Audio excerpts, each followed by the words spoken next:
Good morning. শুরু করছি আজকের বায়োটেকনোলজির একটা পার্ট, স্টেম সেল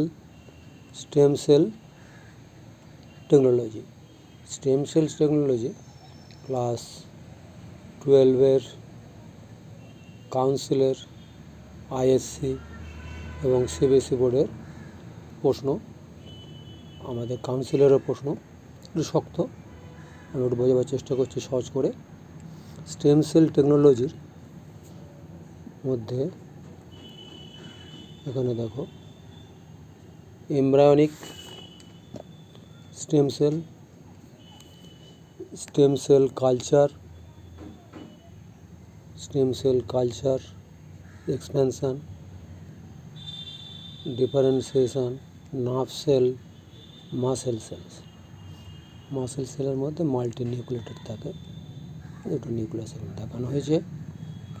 পরে দেখানো হচ্ছে বোন ম্যারো, অস্থি মজ্জার মধ্যে অ্যাডিপোজ টিস্যু, এগুলোকে কালেকশন করা হয়, এখান থেকে ইনজেক্ট করে দেওয়া হয়, এখান থেকে একটা নিয়ে জিন এডিটিং করা হয়, তারপরে CRISPR টেকনোলজি ব্যবহার করা হয়। এটা একটুখানি বলে দেওয়া যেতে পারে কি,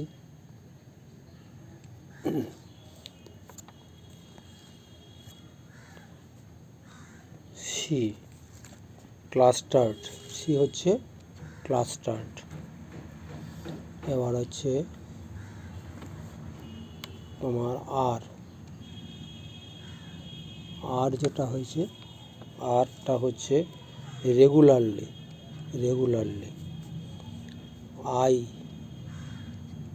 আইটা হচ্ছে ইন্টারস্পেসড,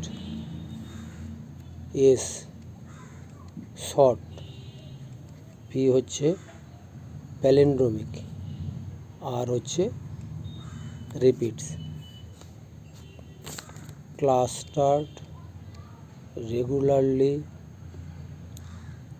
ইন্টারস্পেসড, শর্ট, প্যালেন্ড্রোমিক, রিপিটস।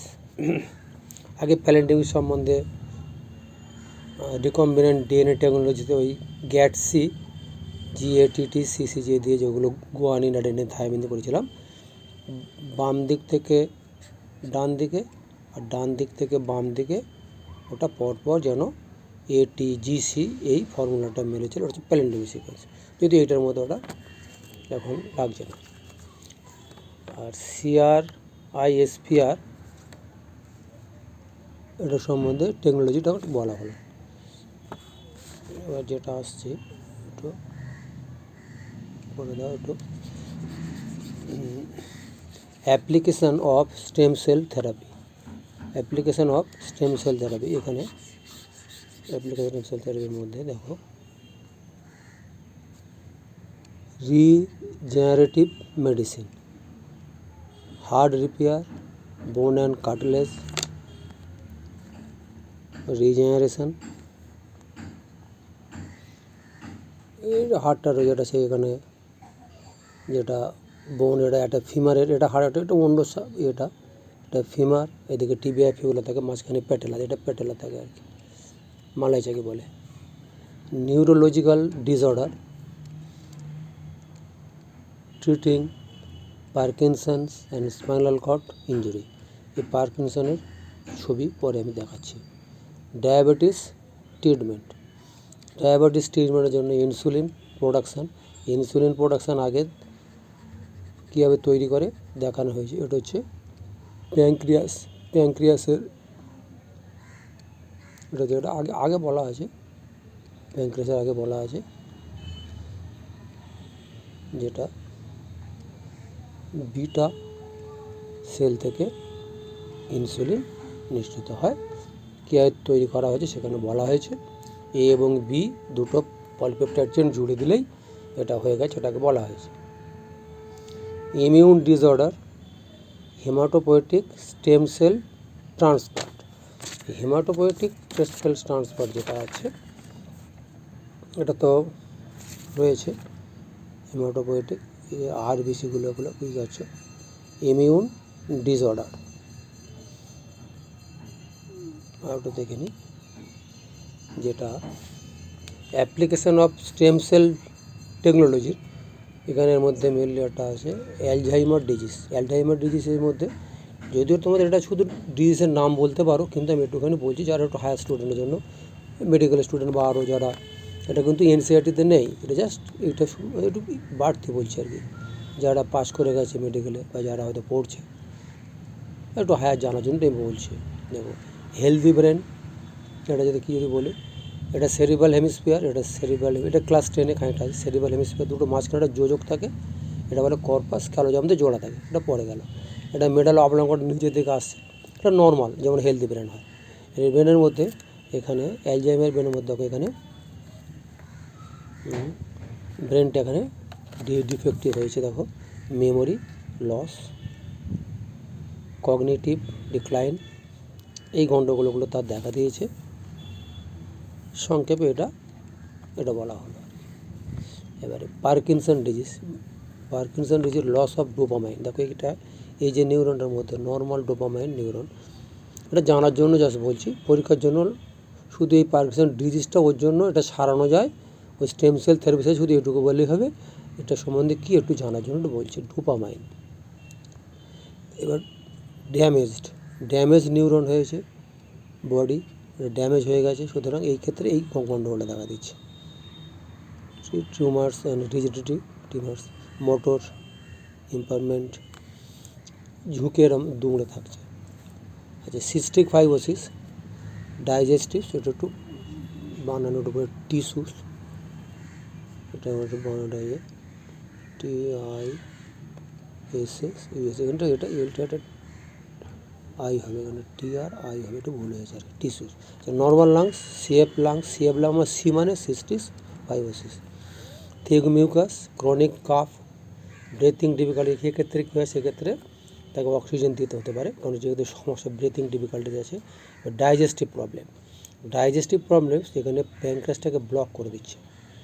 আর ম্যাল অ্যাবজর্পশন মানে শোষণ যেটা হয়। এবার মুশকিল কী হয়েছে, সিবিএসসি বোর্ডে বলো, সিবিএসসি আইএসসি বোর্ডে ডাইজেস্টিভ সিস্টেমটা এখান থেকে তুলে দিয়েছে, সিলেবাস থেকে বাদ দিয়ে দিয়েছে। কিন্তু এটা জানতে গেলে তখন এটা আবার জানতে হচ্ছে, প্যানক্রিয়াস, লিভার, এটা লার্জ ইন্টেস্টিন, এইখানটা এখানে একটা থাকে, একটা অ্যাপেন্ডিক্স থাকে, যেটা এই সাবজেক্টের মধ্যে নয়।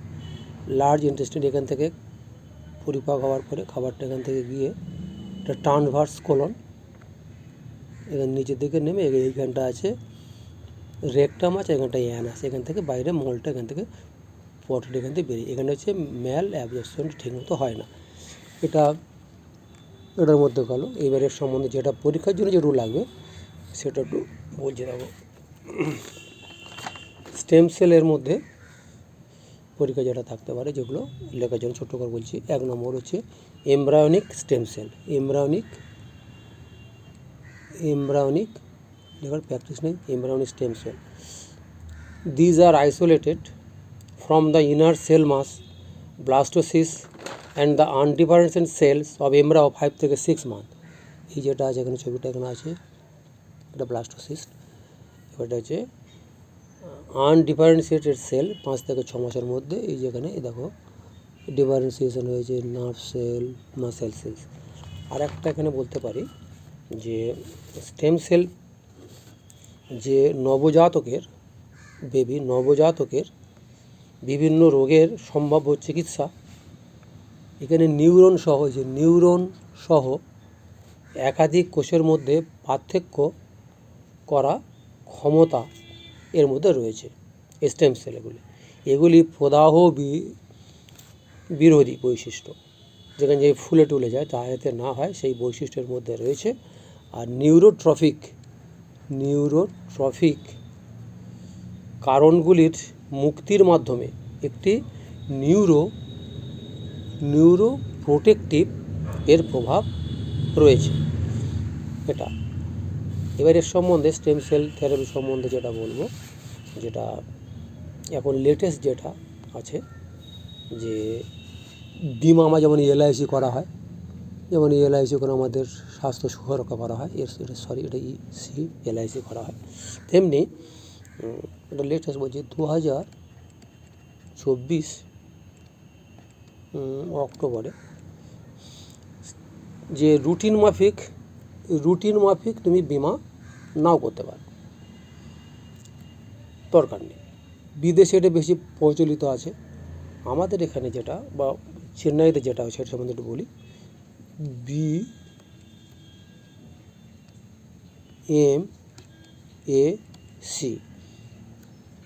এটা হচ্ছে বোন ম্যারো অ্যাসপিরেশন কনসেন্ট্রেশন। এটা চেন্নাইতে একটা ইঞ্জেকশন ব্যবহার করলে রোগটাকে সারানো যাবে। বোন ম্যারোসটাকে খরচপাতি একটুখানি বলছি। এর খরচ দেখা যাচ্ছে 45,000 থেকে 1,20,000 মতো। এটা পার্মানেন্ট নয়। ধরো যাদের জয়েন্ট কন্ডিশন, জয়েন্ট যাদের ওই যে বললাম এদিকে ফিমার, এদিকে টিবিয়া ফিবুলা, মাঝখানে যে প্যাটাল, এই জয়েন্টের মধ্যে কার কতটা খারাপ বা ভালো তার উপর ডিপেন্ড করে এই টাকার হারটা বাড়বে। এটা সম্বন্ধে বলা হলো। আচ্ছা, অ্যাডাল্ট স্টেম সেল সম্বন্ধে বলি। Adult stem cell they exist throughout the body after embryonic development and are found inside different tissue like brain. এগুলো ব্রেন ড্যামেজগুলো সম্বন্ধে বললাম, যেগুলো ব্রেনের গণ্ডগোল হলো, লাংসের মধ্যে বললো, এই তেলে যে কাজগুলো করছে। আর এটা দুরকমভাবে কাজ করে। ম্যালিগন্যান্ট যেখানে ক্যান্সারের কোষ থাকে, যেগুলো ক্যান্সার কোষ, যেমন দেখো ক্যান্সারের কোষ, ম্যালিগন্যান্ট এবং নন ম্যালিগন্যান্ট দু জায়গায় এইটাকে ব্যবহার করা হয় স্টেম সেল টেকনোলজি। অ্যাপ্লিকেশনের জন্য তো আমরা কী বলবো, treatment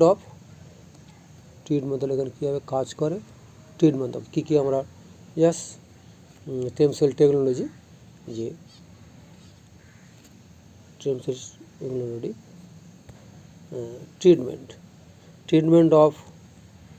treatment of diabetes, treatment of leukaemia. এই লিউকেমিয়াটা যেটা আম্বিলিকাল স্টেম সেল, সেখান থেকে নিয়ে এই লিউকেমিয়ার ট্রিটমেন্ট করা হয়। আবার কার্ডিয়াক টিস্যু ড্যামেজ, যেমন হার্টটা দেখানো হলো, হার্টের কার্ডিয়াক টিস্যু ড্যামেজ, এই কার্ডিয়াক যখন সমস্যা দেখা দেয়, কার্ডিয়াক টিস্যু ড্যামেজ হলে তখন এই ট্রিটমেন্টের জন্য স্টেম সেল টেকনোলজি ব্যবহার করা হয়। আর যেটা বললাম, যেটা ট্রিটমেন্ট অফ এই যে Alzheimer, Parkinson disease, cystic fibrosis, এগুলো। আর জেনেটিক, এইটা তোমার genetic disorder like cystic fibrosis ইত্যাদি বলা হলো। আর অর্গ্যান কোনো জায়গায় রিপেয়ার করার জন্য আগে বলেছিলাম, অর্গ্যান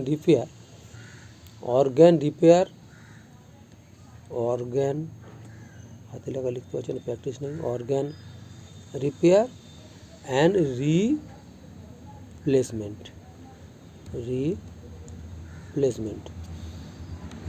আচ্ছা, এই পর্যন্ত রাখলাম।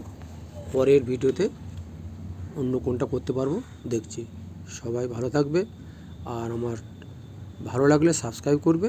আর তোমাদের অনুপ্রেরণায় আমি আরও ভালো ভিডিও চেষ্টা করব। যেহেতু রিটায়ার হয়ে গেছে, এখন একটু সময় পাচ্ছি, তোমাদের যাতে একটু ভালো পারি সেই চেষ্টা করব।